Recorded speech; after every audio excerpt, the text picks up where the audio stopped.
Здраво на сите, добре дојдовте на уште еден подкаст на каналот Татунчо. Денес имам посебна чест да го угостам мојот пријател Костадин Ристоманов, екоактивист. Костадин, добре дојде на каналот Татунчо прв пат. Добро ме најдов и благодарам на можноста да се обратам на вашите следачи и гледачи и слушатели. Јас ве најавив како екоактивист, претпоставувам тоа содржи малце повеќе детали. Ве молам, представете се за нашата публика, значи што подразбира вашата екоактивност? Каде сте активни и со што се занимавате? Уште од 2017 година една мала група од нашиот Струмички регион, поготово југоисточниот македонски регион, Гевгелија, Валандово, Дојран, Струмица, Ново село, соочени со опасноста за можноста да се отворат два рудника во исто време, тоа е Казандол и Ловица Штука. Самоорганизирани се здруживме за да го спречиме тоа зло кој што би значило и смрт за целата таа не само Струмичкиот котлина, туку и целиот југоисточен регион. Тогаш, ако се сеќавате, се самоорганизиравме на брзина и имавме неколку референдуми, кои што за жал покасно Уставниот суд ги поништи како неуставни, затоа што не сме имале ние ингеренција на таквите прашања, централни прашања кај што има владата, и локалните референдуми немат влијание, што е нонсенс и што е недемократски. За жал, нашата борба продолжи, затоа што и покрај многуте одлуки на владата, на управниот суд, сепак секогаш кога ќе дојдеше до Висшиот управен суд, тие одлуки што ги носеше владата беа стопирани. Еве да ви кажеме информација дека одлуката за одземање на концесијата за Казандол, во моментот слушнав дека наводно било пресудено дека Македонија сгрешила во постапката за одземање. Значи, не дека ние не сме во право како држава и како влада, туку некој случајно сгрешил, ја сгрешил постапката, и сега баш ме интересира дали тој некој ќе одговара или не, и сега наводно дека Македонија требало да плаќа некоја си оштета, не знам, милионски суми и така натаму. Значи, се работи за едно домашно предавство на некој начин, со тоа што нашите национални богатства се разграбуваат и нема кој да не заштити. И затоа народот се самоорганизира, и јас сум еден од тие кои што веќе 7 години активно учествуваме во борбата да спречиме не само распродажба или грабеж на националните богатства, туку последицата од таквото рударење би било погубно за сите жители во југоисточниот регион, затоа што трајно неколку илјади години ќе бидат контаминирани подземните води, површините за садење, нивите, шумите и ние луѓето кои што ќе дишиме таков загаден воздух. Затоа организиравме неколку многу протести, многу собирања, многу разговори, формиравме здруженија. Во моментот, еве, јас сум председател на еколошко здружение Еко Долина од Ново село, член сум на управен одбор на Здрава Котлина, член сум во разни други организации на ниво на Македонија, кај што здружено истиот проблем го имат луѓето во Прилеп во моментот од Бехтел и Енка, истиот проблем го имат луѓето од Тетово, луѓето во Кичево, загадување. Битола има енормно загадување од рек Битола, Струга имат луѓето исто така. Воопшто имаме проблем со загадувањето во глобална смисла.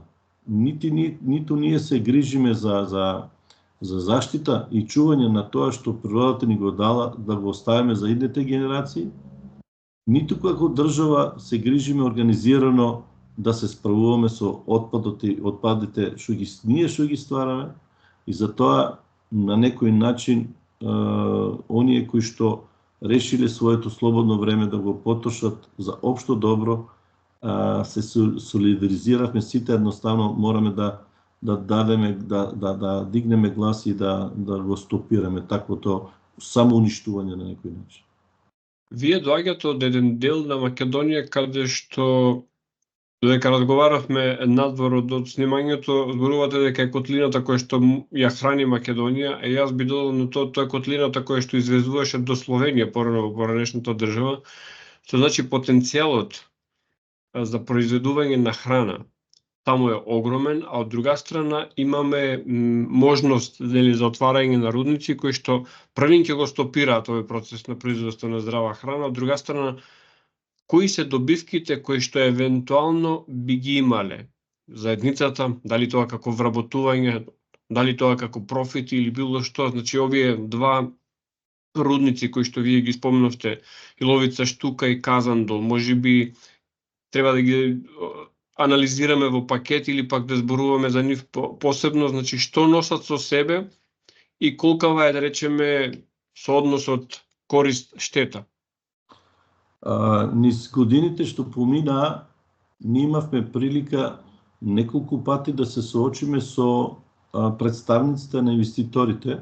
Имавме емисии во живо, снимани емисии, тоа може да се погледат на YouTube, може да се најдат, каде што тоа вие што опрашувате го елабориравме многократно, докажувајќи колку е бенефитот, колку е добивката од земјоделие трајна и колку има на долгорочен рок се исплати во однос на безсмисленоста на рударењето во најземјоделскиот крај во Македонија. Само ќе ви кажам неколку податоци како бројки. Ако од југоисточниот регион преку 180 милиона податоци од претходната година, милиона евра се добивката од земјоделие од Иловица и Штука, каде што се пишува во договорот за концесија дека само 2% од пријавената добивка ќе оди на сметка на државата, од кои по некои си клjuč ќе се делат 20% за државата, остатокот 60% за Босилот, 40% за Ново село. Значи, тие бројки на добивка се десетократно помалку од рударење отколку од земјоделие. Но треба да знаете дека земјата, како земја за обработка, таа е конична димензија. Не можеме да створиме нов хумус, не можеме да створиме ние нови ниви. И не смееме, и таа површина е ограничена и е толку. Не можеме да ја зголемиме никако. И затоа ние треба да ја чуваме, а рударењето ќе ја уништи и едноставно ќе немаме од што да се прехрануваме. Наместо што велите вие како извозници, ние ќе станеме зависници од храна. И од на друга работа.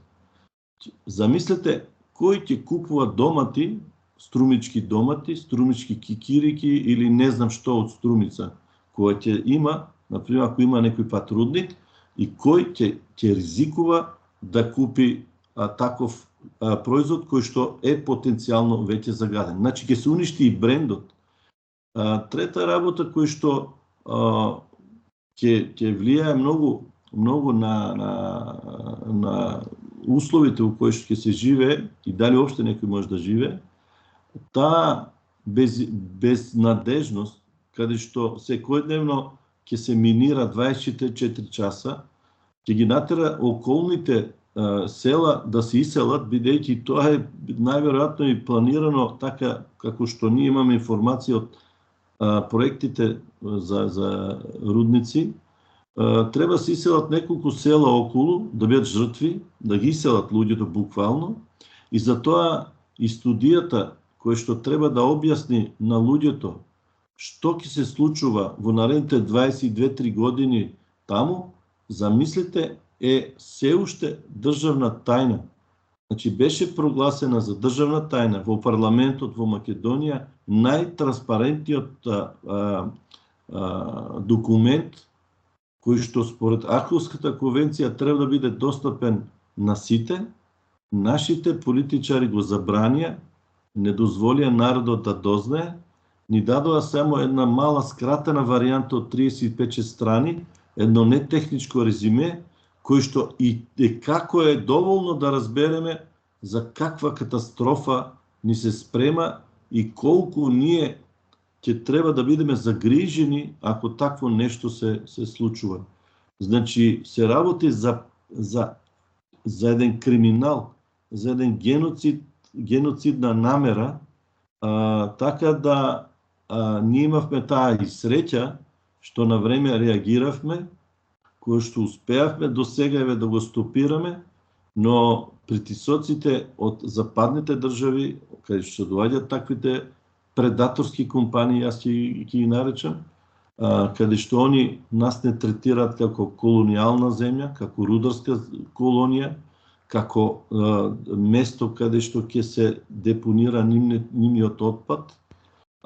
Таквиот однос ние не можеме да го смениме нив, но ние можеме нашата перцепција да си ја смениме, затоа што борбата, еколошката борба е борба за живот и смрт на сегашните и идните поколенија. Така да не бенефит да имаме, нити државата ќе има економска, нели се прави секојата анализа cost-benefit се прави, така да нашата анализа која што е направена, имаме на страницата на Здрава Котлина, секој може да ја погледа, имаме толку многу емисии и интервју кај што го објаснуваме, сакам да ги оптеретам сега вашите слушатели и гледачи, е толку на наша страна во одбраната не за рудникот, отколку за рудник. Нити вработувањата кои што ги кажуваат околу 450 вработувања, кои што претежно ќе бидат по менаџерските фирми по светот, кај што треба да продаваат и трговијата со рудата, да биде отколку физички овде ќе вработат. Денеска модерното рударство подразбира роботика, подразбира управување со багерите, со џојстик од Њујорк, ако сакаме баш да бидеме толку вулгарни, може некој од Њујорк да биде од својата спална соба да го управува багерот во Иловица. Нема потреба тука да доаѓа, затоа што ние такви кадри и немаме, кои што ќе можат таа машина да управува. Ние можеби да имаме вработување однос на некоја чуварска служба, некои хигиеничари, некои, не знам, некои такви ситни работи кои што и не значат ништо за економијата, но од друга страна ќе уништат толку многу земјоделски фамилии, кои што сега и текако профитираат. Еве, ние сме денеска сведоци за криза за храна, поготово со војната во Украина. И таа криза за храна во иднина уште повеќе ќе се продлабочи и храната ќе биде уште на поголема цена. И сега на место ние да го увидиме тоа, идејата за рудници е толку промашена, толку е безсмислена од наша гледна точка, не од гледна точка на финансиерите, така да народот, имавме среќа што народот тоа го препозна и на некој начин тоа што не нас крепи, тоа што нас не дава храброст, е тоа што народот, мнозинството од народ, без разлика каква политичка партија или било која друга разлика, се обедини и мислам дека нема таа сила кој што ќе дозволи да се случат такви рудници во балте не во нашите дворови. Вие рековте дека народот е обединет и фактот дека самото отворање на рудниците е за сега стопирано го докажува тоа. Но од друга страна, некој ги има донесено тие така наречени инвеститори. Па каков е односот на политичарите, минати, сегашни и евентуално нешто сакаат да бидат идни? Каков е односот на оние кои што имаат можност да донесуваат одлуки кон овие прашања? Дали со институциите, дали сте разговарали, каков е нивниот однос кон овој проблем? Да ви кажам, последните 7 години нема политичар кој што, дали министер, дали премиер, со кого не сме разговарали. Искрено да ви кажам, до сега ниту еден не се изјаснил во корист на рудниците. Ниту еден. Сите знаат дека народот е против, сите ја знаат состојбата каква е, дека колку штета ќе се направи, но мораме да бидеме објективни и да разбереме дека и тие се подложи на притисоци од големите, тоа се мултинационални компании кои што по капитал, по сили на некоја економска сила или па дури и политичка сила има толкова моќ, да кажеме, што малите држави како нас, тоест политичарите или представниците на тие мали држави, буквално се на некој начин, можеби не баш точно немоćни, но се под страшен притисок. И умешноста на секој политичар од 2017 година назад беше како на волкот да викаат држи, а на заекот да вика бегај. Знаеш, така да и они се во една таква ситуација и ние секој пат им велиме дека треба да се бранат со нас, дека секој пат да не стават во улога на тие кои што не дозволуваме. Они нека глумат, нека што сакат, нека прават тамо, но сепак они мора да кажат дека народот не дозволува. И затоа сме пак ние, како некој начин тие водачи, не сме поединци, еден како јас што сум, да кажем, такви имаме премногу, што исто така не радува да сме подложени на притисок за бенување на ставот. Но бидејќи се работи за екзистенцијален проблем, се работи за прашање на живот и смрт, не само мој, на оваа генерација која сме живи, туку и на идните поколенија, и затоа тука нема компромис. На никако по ниеден начин никој нема да отстапи, и затоа што отстапувајќи или дозволувајќи да се случат тие рудници, ние всушност ги погребуваме нашите идни поколенија. И затоа не смееме никако тоа да го дозволиме. Апсолутно се согласувам со вас и тоа е можеби редок пример каде што сплотеноста на народот дава резултати. Овој канал е достапен, значи, за сите оние кои што сакаат да направат корисни активности, корисни иницијативи, и само сакам да кажам дека овој разговор со вас се надоврзува на многуте разговори што ги имам правено со луѓето од иницијативата Спас за Прилеп, што значи апсолутно се согласувам со вас дека ако не го спасиме живиот човек, ако не го спасиме денешното поколение и идното, значи во иднина може да се случи било што, ако остане пуста пустелија, без разлика да се вика не Македонија, света Македонија, не верувам дека ќе постигнеме нешто. Освен котлината, моите поминувања низ тој регион, освен котлинските села, има видено прекрасни планини кои што се околу Струмица и Струмичко, значи Беласица и Огражден, и би сакал да поразговараме каков потенцијал самите планини носат во себе и како овие две планини се загрозени со евентуалната рударска активност.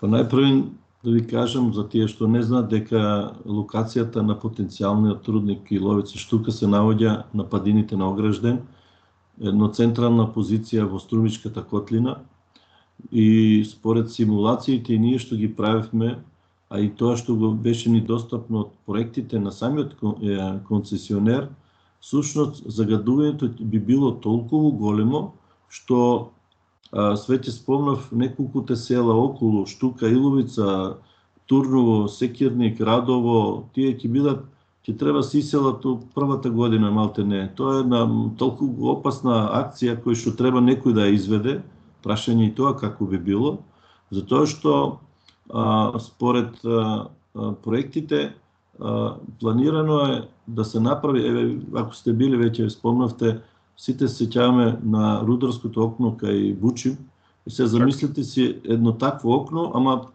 по 10 пати поголемо. Тоа е огромна дупка што ќе стане длабока околу 700 метри, ќе допре до подземните води и ќе ги меша во подземните води, и таму студијата пишува ќе ги загади 30%. Сега што значи тоа 30% ќе ги загади? Ние ќе пиеме само од тие 70 или ќе пиеме од тие 30 или не знам како е. Такви бројки има таму напишано што ќе сватите дека се работи за за една потенцијална еколошка катастрофа. Например, они претходно мора да имат, нели, такова е процедурата, да имат средби со граѓаните кои што прашуваа што со пчеларите, што со земјоделците, што со ловот. Значи, и потенцијалните инвеститори одговара на безсмислени прашања, ќе ги обештетат пчеларите, ќе им дават да си купуваат пари, да им дават пари да си купуваат мед од другите пчелари, нели? Значи пчелите ќе изумрат. Значи таму имаме и заштитени видови, пеперути, не знам што, имаме заштитени растителни видови. Значи, еве само еден парадокс, да знаете и каква корупција, у каква коруптивна држава живееме. Замислите, подрачјето кој што беше како дадено на концесионерот пред неколку години, шумското предпријатие за стопанисување на шуми направи голосек, ги исече целата шума, исече таму како подготовка за рудникот. И замислите, од една зеленило, неколку години ние гледавме црвеница од доле, таа црвената земја, значи тоа колку грозно стои, колку е тоа ерозија, значи. Мислејќи од другата страна, значи огражден, имаме не само тоа, имаме дадено и концесија горе кај двориште, тоа е меѓу Струмица и Берово. После има концесија Плавица горе кај Пехчево. Значи огражден всушност би требало да биде разорен, би требало да биде уништен, ако дозволиме да се активират тие рудници еден со друг, тоа ќе биде како атомски бомби да спаднале таму. Тоа ќе биде уништено целосно. Додека, да кажеме, луѓето од другата страна на планината Беласица мислеа дека они се на безбедно и растојание далеко и они пијат вода од Беласица едно друго, но на моето прашање како е можно да извира вода на врвот на Беласица, они беа зачудени кога им одговорив дека всушност извирањето на вода, ма точно на врвот на Беласица е всушност како последица на пукнатини низ самата планина, кое што притиска на подземната вода и таа под притисок од тежината на планината се искачува најгоре на врвот на Беласица. И замислете, ако таа подземна вода доле е загадена од истиот загадувач, тогаш и на врвот на Беласица ќе се појават истите отрови, а ги има еден куп катастрофални отрови, како што е арсен, како што е разни толку токсични материјали кои што, да кажеме, еве цијанита, пример да спомнеме. Планирано беше планирано во проектот на концесионерот дека ќе коштат тони и тони натриум цијанит, кој што ќе остане во почвите и после тој цијанит ќе продолжи да се раствара, да продолжи во подземните води. Значи сега како најчистата вода на планината Беласица за неколку години може да се појави цијанит на врвот на планината. Така да, занемарувајќи ги, да кажеме, загадувањето на воздухот од прашината, кој што не е за занемарување, но замислете од експлозиите од прашината што ветрот ќе носи, планирано е дека целата струмичка котлина за тие години ќе биде на експлоатација од 22 години, ќе биде покриена со некој слој од 10 до 15 сантиметри нова земја, нова прашина, таа кој што е доле во подземјето, кој што никој пат не видела сонце, воздух и вода, затоа што ние имаме сега на површината на земјата еден хумусен слој и се што е на површината на земјата во текот на тие милиарди години на еволуција, сите токсични материјали се изврзани со водата, со воздух едно друго и се очистени. Но кога ние копаме длабоко во земјата, ние буквално ги повампируваме или им даваме на отровите можност да се појават на површината. Таква е таа прашина, отровна прашина, која што ќе се распостеле по цела струмичка котлина, вдишувајќи ја неа, ние ќе бидеме болни, но и јадејќи ја преку производите, земјоделските производи, ќе биде уништено земјоделието. За водата веќе кажав.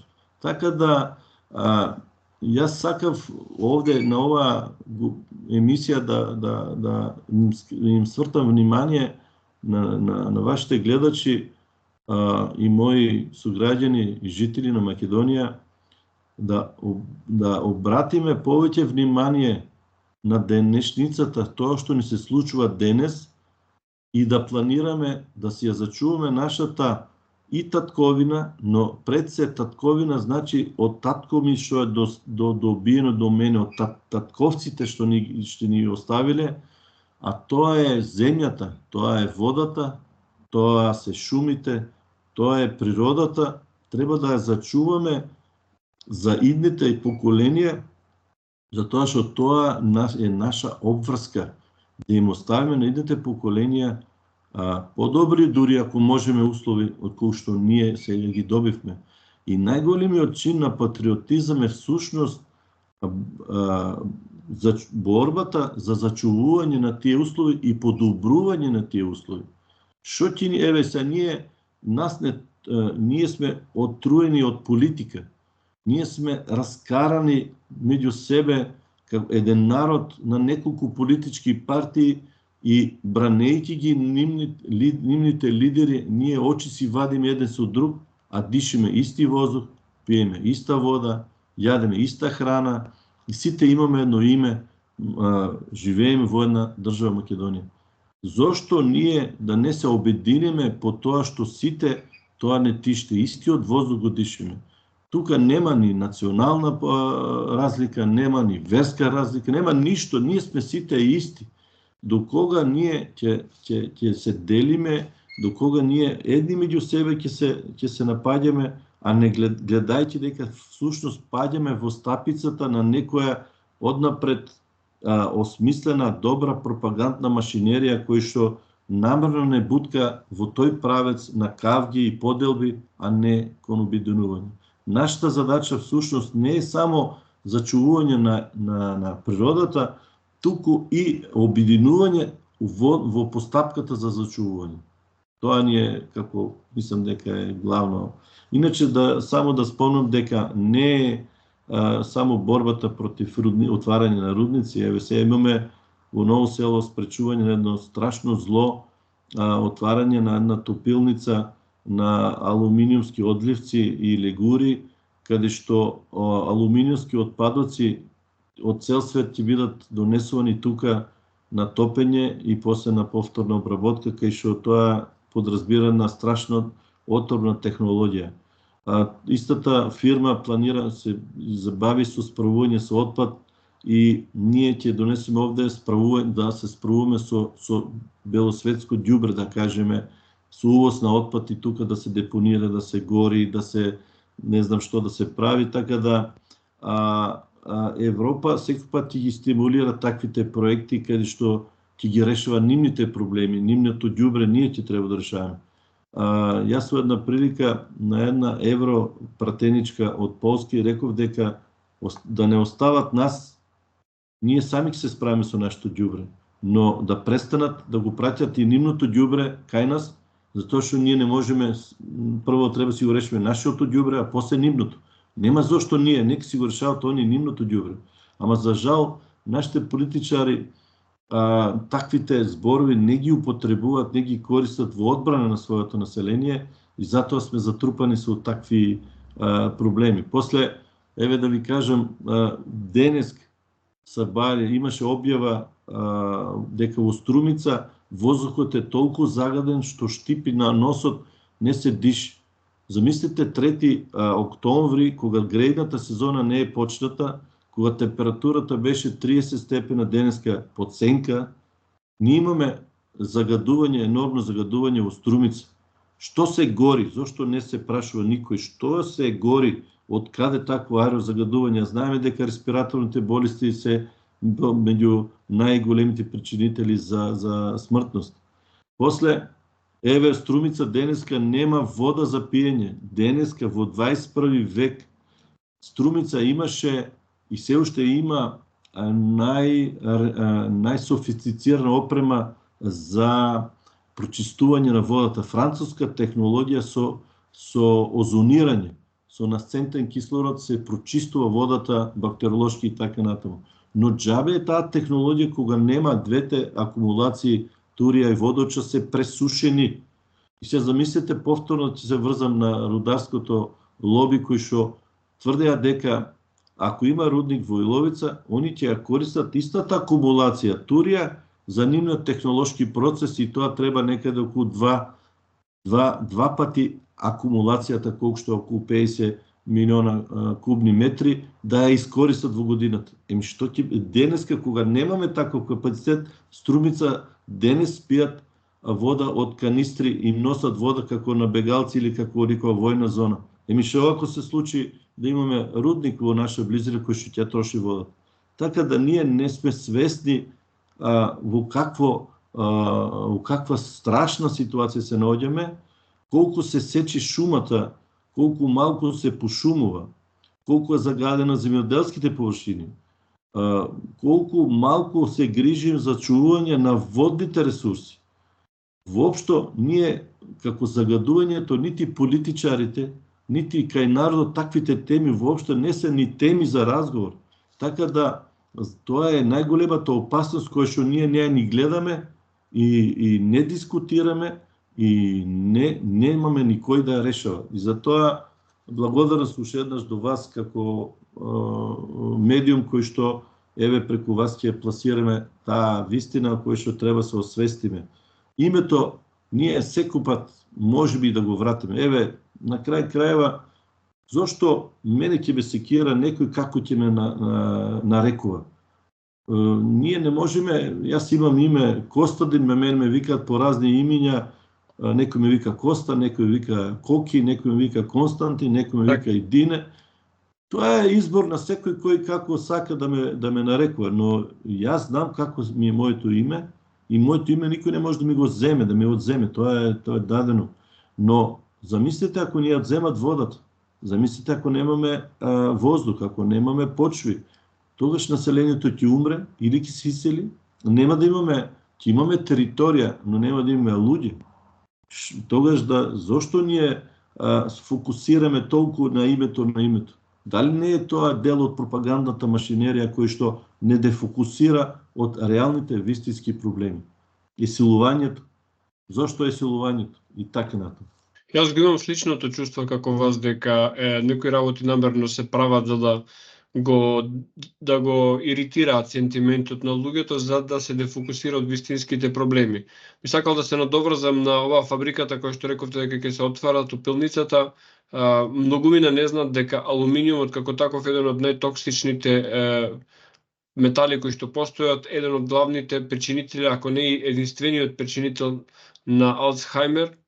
А многу пати во зима, особено имам споредувано, затоа што знаат луѓето да пишуваат по социјалните мрежи за загаденоста и да се споредува загаденоста на Скопје и на Пекинг или веќе не е само Скопје, многу други градови во државата. Еден Охрид знае да биде презагаден, што е дури неверојатно чудно, и да се споредува со Пекинг или со Шангај да бидеме многу позагадени од тие супер индустриализирани градови.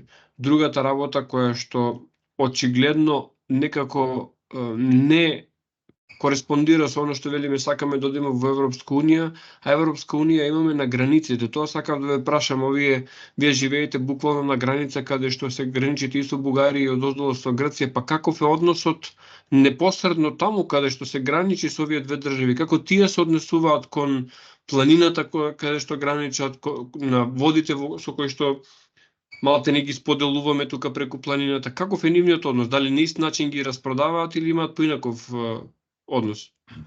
За разлика од нашата држава, но и од нашиот народ, морам да кажам, сепак во тие две држави, самите држави се поорганизирани, но тоа сепак е благодарение, мислам дека на ентузијазмот и на посветеноста на луѓето во тие држави да се самоорганизираат, да си направат власт или власти кои што имаат слух за нивните проблеми, и резултатот е во нивна корист. Еве, планината Беласица, која делиме на трите држави, во грчка страна е прогласена за национален парк.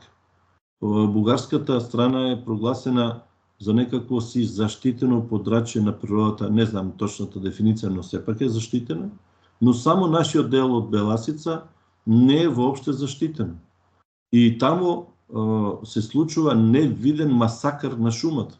Невиден масакр затоа што имаме отсуство на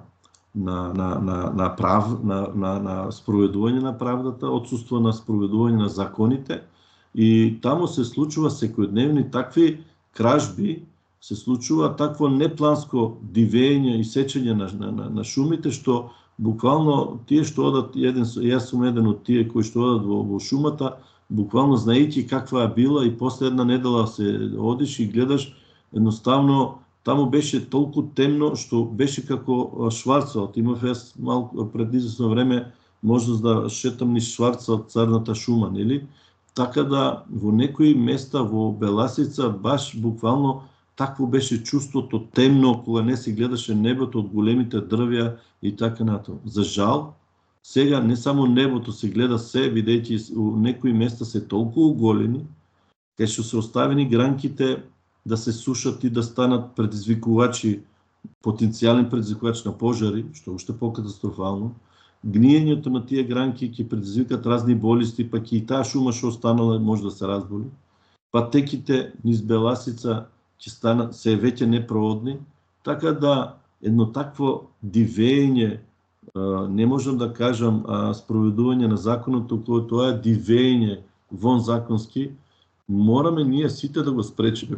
Не е обврска само на државата. Сите ние сме одговорни и сите ние преку нашите ентузијазам и преку нашето дополнително залагање, како што е случај во Бугарија и Грција, вие што кажавте, нивните заложби, можеби и властите имале повеќе слух, но сепак народот бил премногу упорен тоа да го направи, бидејќи ако има отсуство за слух од државата, тогаш народот е тој што тоа треба да го направи, и треба сите да го ставаме далечинското управување што ни е постојано у раката гледајќи телевизија, и да излеземе, дали да се договараме на разни стостановци, дали да одеме на протести, дали да разговараме со одветните министерства и представници нивни, да договараме и ние да поднесуваме иницијативи.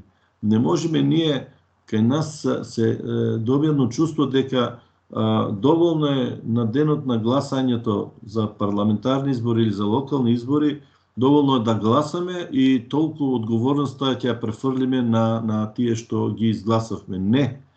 Наша е одговорноста преку доброволни активности, активно да учествуваме и во чистењето на отпадоците, и во потполнувањето на патиштата шумски, полски и така натаму, и во зачувањето на водните ресурси, и на животниот потенцијал, и на растенијата. Наша е обврска тоа. Не е на државата. Државата се грижи за спроведување, но наша лична обврска преку нашето лично залагање треба да покажеме пример, и кога сите ќе се, или мнозинството, не можеме сите, баш сите да размислуваме исто, но кога мнозинството ќе стане такво, тогаш малцинството многу лесно ќе биде ставено под контрола. За жал, кај нас имаме отсуство на свест за заедништвото, и затоа не се случуваат такви немили ситуации како што се топилници, рудници, аерозагадување, па дури недостаток на вода. Денеска се испокараа во Советот во Струмица кој да докаже, кој помалку сработил да го нападнат тие другите, освен нашиот представник кој што даде конкретна идеја. Нашиот представник имаме од Здрава Котина, Еко Долина, имаме политичко крило што вика Стига е, па имаме тројца представници во Ново село, сум јас, во Босилово е Стојан Велков, во Струмица е Ѓорѓи Танушев. Ѓорѓи Танушев единствено даде предлози денеска како да се решава на кратко временски рок водната криза, како на долгорочно. Сите други по мерака им беше да се испокарат, да им докажат на другите дека тие други не работеле, дека во нивното владење тие најмногу пропастиле, отколку да се грижат што да направиме во иднина. Таква е ситуацијата за жал кај нас. Така, има еден дел на крајот кој што би сакал да кажам за гледачите дека е малку и по комплициран за објаснување и малку по конспиративен би рекол, значи ќе навлеземе во една по специфична проблематика поврзана со ова, така што овој дел од видеото нагласувам и за гледачите ќе биде ставен само за членовите на каналот, затоа што по самата содржина не е нешто кое што би сакале да го споделиме со многу голем број на луѓе, значи први сакаме да видиме каква ќе биде реакцијата на помала група на луѓе, така што од овде натака ќе биде само за претплатените на каналот Татунче, односно оние кои што си имаат за членето. Значи,